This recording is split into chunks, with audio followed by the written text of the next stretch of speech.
Hi guys! So today I wanted to come on here and talk to you about Christmas and how to stay healthy at Christmas. Now, I want to make my first point being that Christmas is to be enjoyed. Christmas is a time where you shouldn't be worried about your weight or what you're eating or anything like that. So while I'm going to be giving some tips that I think will help me and will hopefully help you with staying healthy over Christmas, the most important thing is to enjoy yourself. So don't feel like you have to restrict yourself just to stay on track, if you will. You can pick your fitness and your health and your good eating up in January, but yeah, I just wanted to share some tips just in case you want to try and be as good as you can around the Christmas time. So let's go.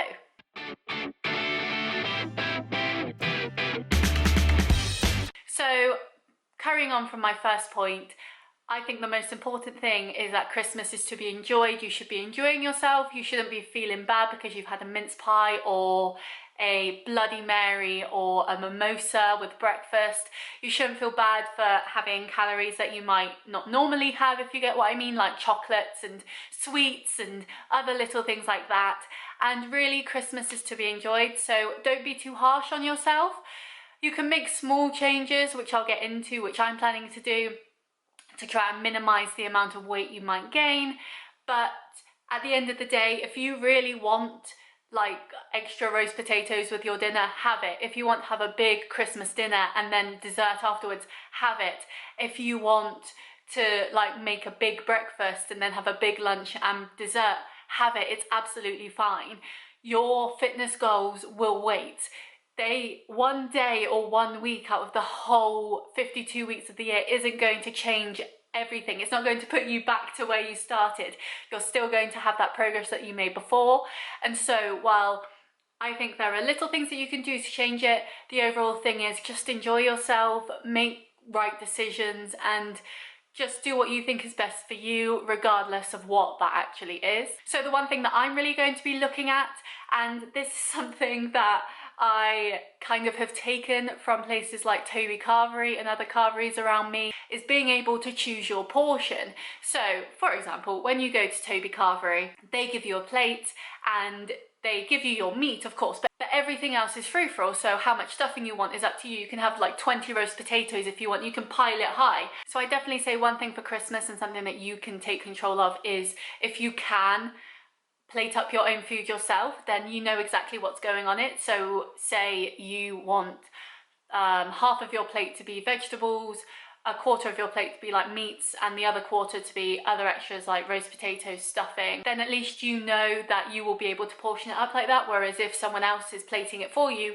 they might give you all the meats, which is great for protein, but they might give you too much meat, too much stuffing, you know, like just extra bits that you just don't really need too much of, because it will just make you sluggish. And obviously if you have more vegetables, you will feel less sluggish. So if you think of the vegetables you could have, this is just thinking of my Christmases, you have parsnips, Brussels sprouts, carrots, broccoli, green beans, cauliflower. There's so many different types there. And then you've got the meat side, which can be like your turkey and your pigs in blankets.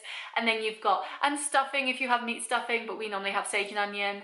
And then you've got your other bits, so your carbs like your stuffing, your potatoes, and your gravy and bread sauce or whatever else you add onto it. So if you're able to plate it up yourself, at least you know that you'll be able to hit the sort of size portion that you want, and that'll make you feel better, and it will also make you feel less sluggish and less bad in the afternoon when you're opening all your presents. So I'd say another thing that you can look at that isn't your dinner is your snacks. So obviously dinner is going to be a big meal, it always is at Christmas, but a way to limit the amount you're eating on Christmas is definitely looking at the snack side.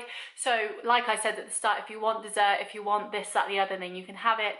But I think you can end up almost mindlessly snacking. I know for me, my worst thing is after 8. I can eat them by like the whole, I would happily have the whole packet. And so I always use, and this has helped me a lot this year, is a little plate. So any snacks I have, I put on this little plate, and I make sure that I am not sat near any snacks, so I don't just randomly like grab some and eat them. So I will have my after eights, my French fancies, my quality streets, my celebrations, but I will have them on my plate so I can see exactly how much I'm eating, and I know then that if I've then eaten all that and I want some more, I have to physically get up and go get it, which makes like the mindless snacking less likely to happen because it's not just there for you to keep reaching into. And so I'm not saying don't snack, I'm just saying if you do this, then you're probably less likely to snack on as much as you would normally, and obviously that will help with your weight loss, your fitness, whatever sort of thing that you're going for. And another thing to snack on, which is good, this is something that my family have done for years, well, since I was a kid really, is they'd always put an orange into my stocking, and so you could snack on fruit, even like chocolate covered fruit you could snack on, little things like that, just so it's a bit different. Nuts is a good one, just deciding what to snack on as well. So do you want some like chili peanuts or some like salted peanuts, or do you want like a French fancy or a mince pie sort of thing? It's just making those sorts of choices, and I think planning it in advance like I have and thinking, okay, this is what I normally have at Christmas, so what can I do to make it like healthier, what can I do to make it less calorific, all those sorts of things. Now this one I touched on at the start, but also keep an eye on your liquid calories. So liquid calories can be immense. You could easily have all the calories you eat normally in just like some alcohol, so just keep an eye on that. For me, I only drink 0 calorie fizzy drinks now, so that's a good easy substitute. You could easily have a mimosa in the morning and maybe like a brandy or something later on. I don't really drink, so I don't really know like Christmassy drinks, maybe a Bailey's hot chocolate in the evening, but like during the day you could have water, you could have low calorie fizzy drinks or no calorie fizzy drinks, you could have low sugar squash, just anything really. That's really good for like the drivers too. And yeah, I think if you're planning on eating a lot, you don't really want the calories to be coming from your drinks as well. Obviously it's up to you and what you want to do, but for me, I will probably, depending on what the government says, I will probably be driving, so I will only be having my like 0 calorie cokes and my low calorie squash and stuff like that.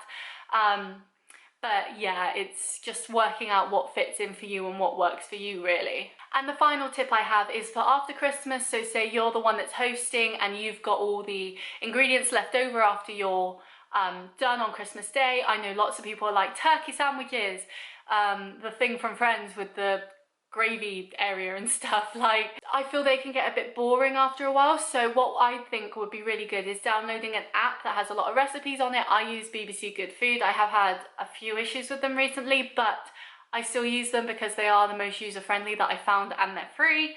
And look up recipes that are great for Christmas leftovers. So your turkey, maybe some of your veg, like you could make a vegetable curry out of the veg, or a soup or something like that. You can make sandwiches out of the turkey, but you could also make like stews or chilies or curries or anything like that. And so I think it's just looking at recipes that could use the leftovers that you've got in a healthy way, and like twisting it a little, so it's not just the same old like turkey sandwiches that you're bored at for your lunch work for like a week.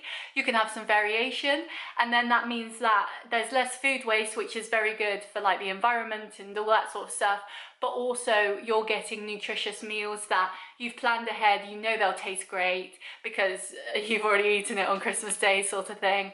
And yeah, it's just a different way to have you eating healthy afterwards, and also reducing your waste on the planet as well, which I think is nothing but a good thing. So I'm going to reiterate again, Christmas is for fun, is for family, is for whatever you want.